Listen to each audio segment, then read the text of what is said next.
નમસ્કાર મિત્રો, ફરી સ્વાગત છે તમારું આપણી આ યુટ્યુબ ચેનલ શિક્ષણ મંદિરમાં.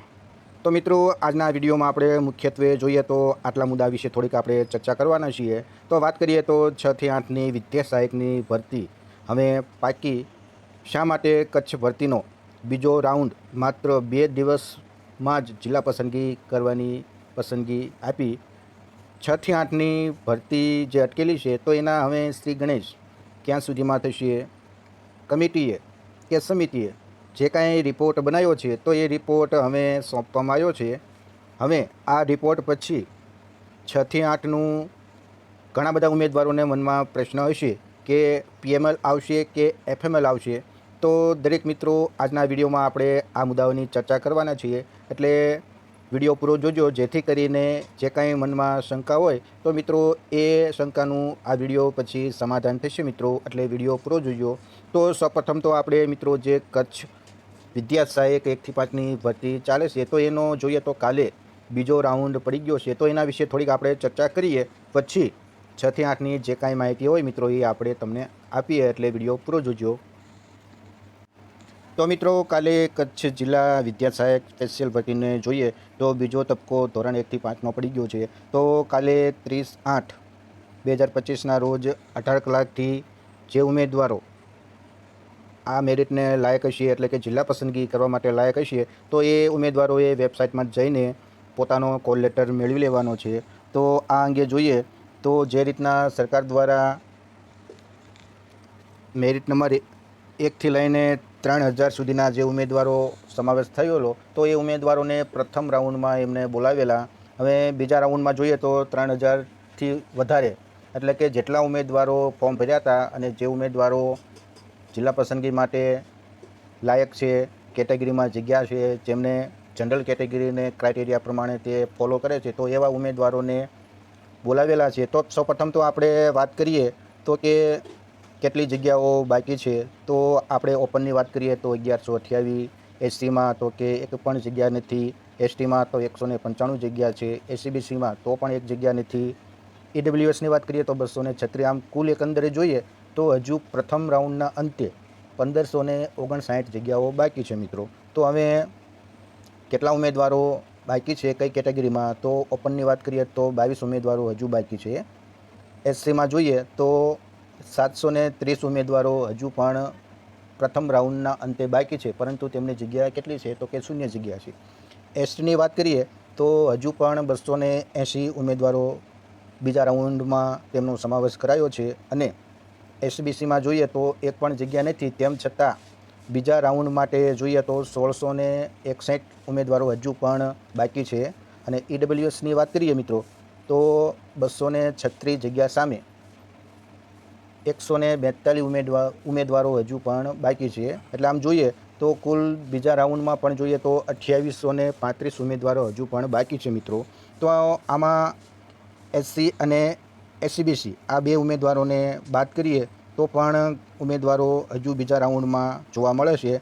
તો એકંદરે આપણે સૌપ્રથમ તો વાત કરીએ મિત્રો તો કુલ કેટલા ફોર્મ ભરાણા હતા, તો એના વિશે વાત કરીએ તો ઓપનમાં કુલ 146 ફોર્મ ભરાણા હતા, જેમાંથી પ્રથમ રાઉન્ડમાં કેટલા ઉમેદવારો આવેલા, એટલે કે બોલાવેલા, કોલ લેટર નીકળેલો, તો 124 ઉમેદવારોનો કોલ લેટર નીકળેલો મિત્રો. તો હવે બાકી કેટલા રહ્યા? તો કે 22 ઉમેદવારો રહ્યા. એસસીની વાત કરીએ તો 1239 ફોર્મ ભરાણા હતા, એમાં પ્રથમ રાઉન્ડમાં 509 ઉમેદવારોએ કોલ લેટર નીકળ્યો હતો. હવે 730 ઉમેદવારો બાકી છે મિત્રો. એસટીની વાત કરીએ તો 286 ઉમેદવારો ફોર્મ ભર્યા હતા, જેમાંથી પ્રથમ રાઉન્ડમાં માત્ર 6 ઉમેદવારોના કોલ લેટર નીકળેલા. હવે બીજા રાઉન્ડમાં જોઈએ તો 280 ઉમેદવારો છે મિત્રો.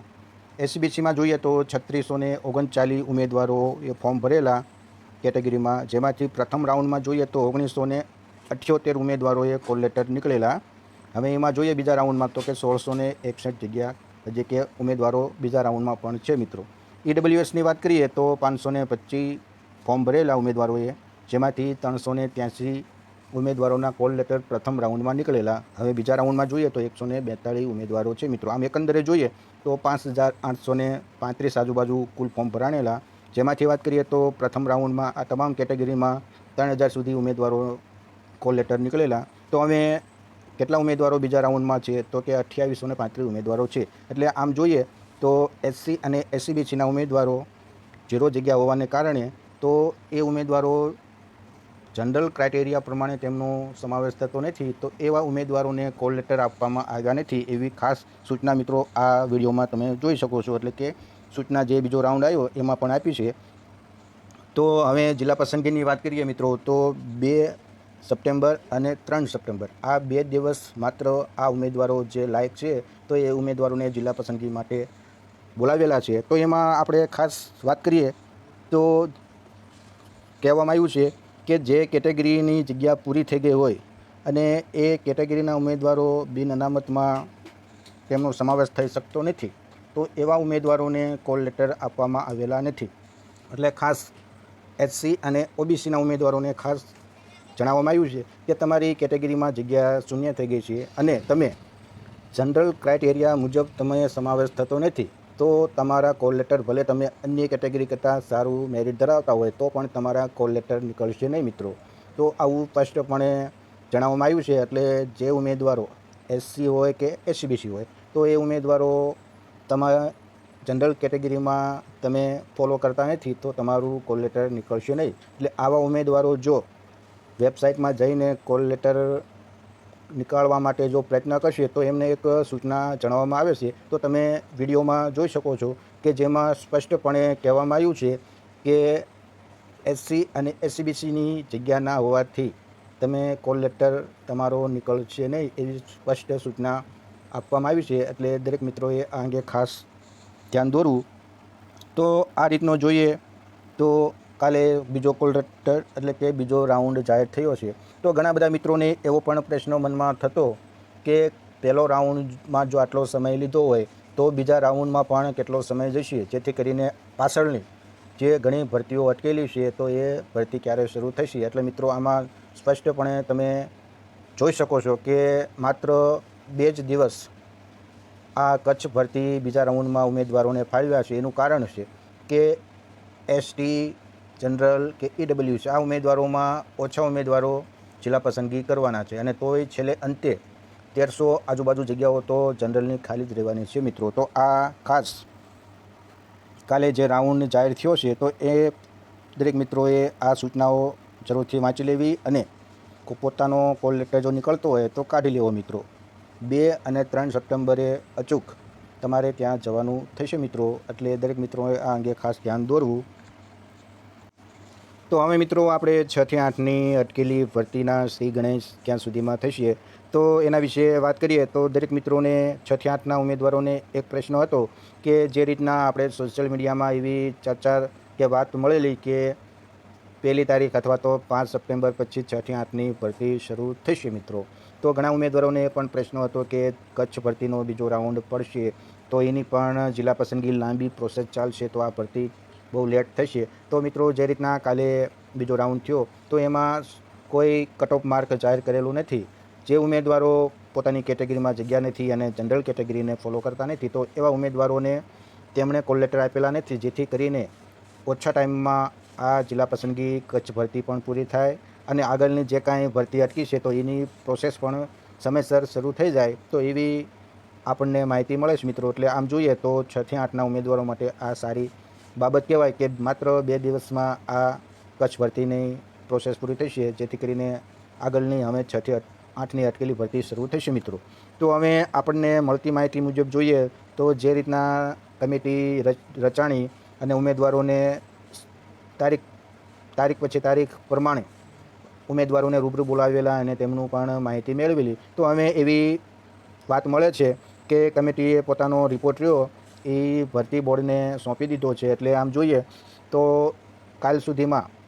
ગઈકાલ સુધીમાં શનિવારે પોતાનો રિપોર્ટ ભરતી બોર્ડને સોંપી દીધો છે. એટલે હવે ભરતી બોર્ડ પણ જોઈએ તો આ કચ્છ ભરતી 3 તારીખ સુધી ચાલશે. એટલે 1લી તારીખથી લઈને 4 તારીખ સુધીમાં ગમે ત્યારે આ 6 થી 8ની અટકેલી ભરતી મિત્રો શરૂ થશે એવી આપણને લાગી રહ્યું છે.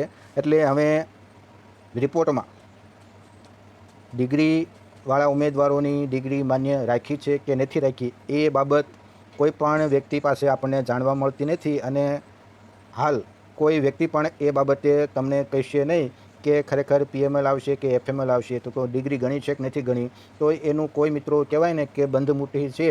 તો એમાં જ્યારે પણ ભરતી બોર્ડને આ અંગે એટલે કે ભરતી બોર્ડ આ અંગે ચોક્કસ જે કાંઈ રિપોર્ટ કમિટીનો રિપોર્ટ આવ્યો છે તો એ અંગે 1લી તારીખથી લઈને 4 તારીખ સુધીમાં પોતાની જે કાંઈ માહિતી છે તો એ વેબસાઇટમાં મૂકશે મિત્રો. એક વાત સ્પષ્ટ છે કે જો રિપોર્ટમાં ડિગ્રી એડ કરવાની બાબત હશે તો 100% FML નહીં આવે, PML આવશે મિત્રો. અને જો એડ કરવાની વાત નહીં હોય તો ચોક્કસ જ્યાંથી ભરતી અટકી છે તો ત્યાંથી કન્ટિન્યુ મિત્રો શરૂ થશે એવું આપણે હાલ તો લાગી રહ્યું છે. એટલે ઘણા ઉમેદવારોને 6 થી 8ના ઉમેદવારોને એવો પ્રશ્ન હતો કે કચ્છ ભરતી લાંબી ચાલશે, અમારી ભરતી એટલે કે આપણી ભરતી ક્યાં સુધીમાં શરૂ થશે. તો મિત્રો કાલે જે રીતના બીજો રાઉન્ડ શરૂ થયો અને માત્ર 2 દિવસમાં 2જી અને 3જી સપ્ટેમ્બરમાં આ જિલ્લા પસંદગી પૂરી થશે, એટલે એ પરથી લાગી રહ્યું છે કે ચોક્કસ હવે 6 થી 8ની 4 તારીખ સુધીમાં સૂચના આવશે. અને જોઈએ તો 5, 6, 7 આ દિવસોમાં રજા પણ છે, એટલે 8 તારીખ સુધીમાં કોઈ પણ માહિતી ભરતીની આપણી સામે ચોક્કસ પ્રોસેસ આગળ ક્યારે શરૂ થશે એની ચોક્કસ માહિતી મિત્રો આપણી પાસે આવી જશે. એટલે અમે જોઈએ રાખીએ કે મિત્રો હવે જે કાંઈ આ 6 થી 8ની અટકેલી ભરતી છે તો એ સપ્ટેમ્બરના પહેલા વીકમાં એની જે કાંઈ પ્રોસેસ હોય એ આપણી સામે આવી જાય અને આગળની ભરતી પણ આ સપ્ટેમ્બરના પહેલા વીકમાં શરૂ થઈ જાય મિત્રો. તો બસ મિત્રો આજના વિડીયોમાં આ માહિતી તમારા સુધી પહોંચાડવાની હતી. તો આશા રાખું કે આ માહિતી તમને સારી લાગી છે. આગળના સમયમાં જે કાંઈ આ 6 થી 8ની ભરતીની જે કાંઈ નાની મોટી અપડેટ આવશે તો આપણે આપણા વિડીયોના માધ્યમ દ્વારા તમારા સુધી માહિતી પહોંચાડીશું. એટલે ચેનલમાં જોડાયેલા રહેજો. મળીએ નવા વિડીયોમાં નવી જ માહિતી સાથે. જય હિન્દ, જય ભારત મિત્રો.